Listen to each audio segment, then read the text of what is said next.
with myself there. It was something else. It was something else. I wrote this poem one time. I was in some other place far away, 12,000 miles away, and I swayed to and fro, up the hill, you could say a mountain. What a top. You could do a sermon. You could do a sermon. It was later called The Waiting Room. The Waiting Room. It was a spiritual poem condensed with reality. Yes, it was something. I had written it at the speed of thought, you could say. Almost. It's hard to do it. Your handwriting becomes rushed yet legible. It's all coming together. My poems are coming together. You're connecting it all, aren't you? You're connecting all my sonnets with this. It's all happening, isn't it? Isn't it just? Isn't it just? The just man keeps masturbating. But then again, let's not do it. Let's not gesticulate too much with our mind, the psyche. Psychologically speaking, we have to unwind. We have to say what we feel, say what we think. Therapy-wise, catharsis, the art form of catharsis within the poem. The poem.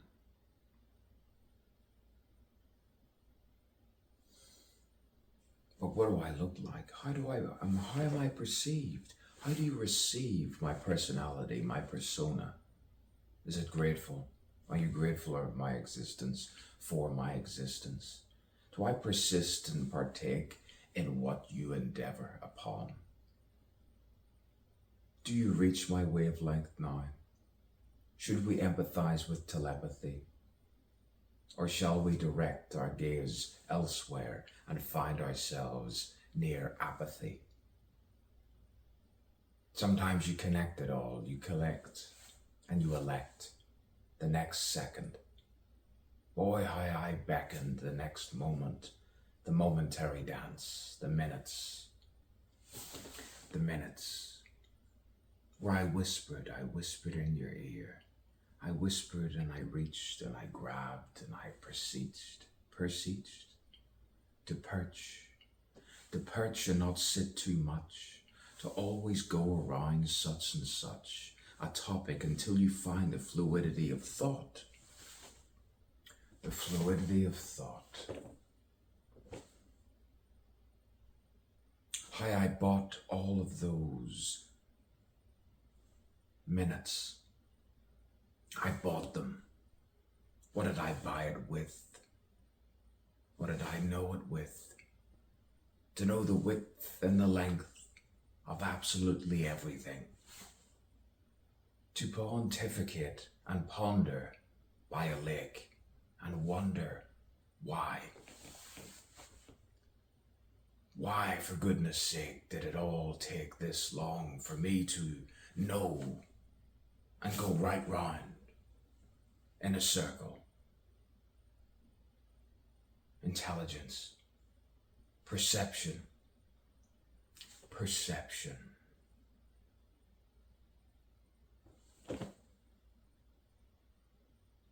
How it can deceive some people into thinking that they see something malevolent. Devil may care, Luciferian, but what am I? I'm a human being,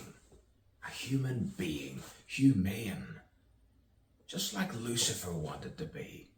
Humane, choose life, humane. Genesis, boy, in the garden, all right. To celebrate yourself within Eden.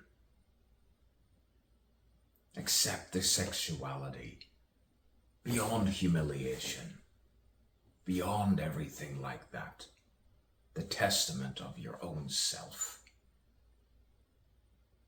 Philosophical of me, philosophical of the eyes, and I reach for yours. The waves come crashing through, meshing softly to a tranquil, tranquil abyss, where we hiss as two snakes for rebirth, rebirth, rebirth. How you misunderstood me. You misunderstood where I stood and I stand. Oh, how you misunderstood and presumed to assume that I thought those thoughts.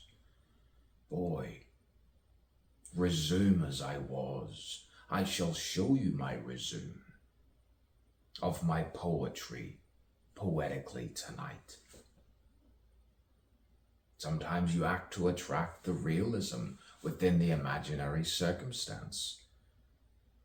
You take a stance against all of the falsity, the false authenticity, the tenacity of my spirit to perceive something and then keep going further and further and further beyond astral-like, to find the mercurial benevolent sort. But do not scream and yell, or else we're in hell. And what can I say?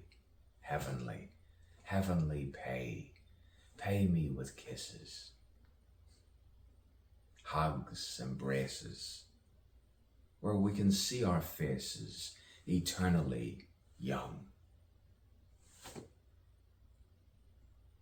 X marks the spot, the son of no hutch, just a Wallace, looking like the light, just like this light tonight. I love when I speak like this. I love when I'm like this, outside in the fifth dimension, looking in at me and saying, boy, wasn't I good? Man, wasn't I good? Woman, wasn't I good? Girl, you know the next line and the next line and the next line. Of course you know the next line. When you're Scrooged and you're screwed with no money, boy, it's not funny. No, it's not funny at all.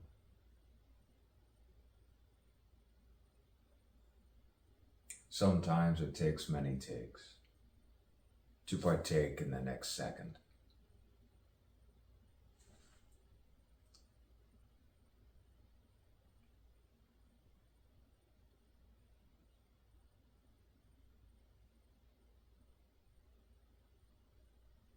Let us transcend together, where nothing mean or nasty intrudes our night while we sleep.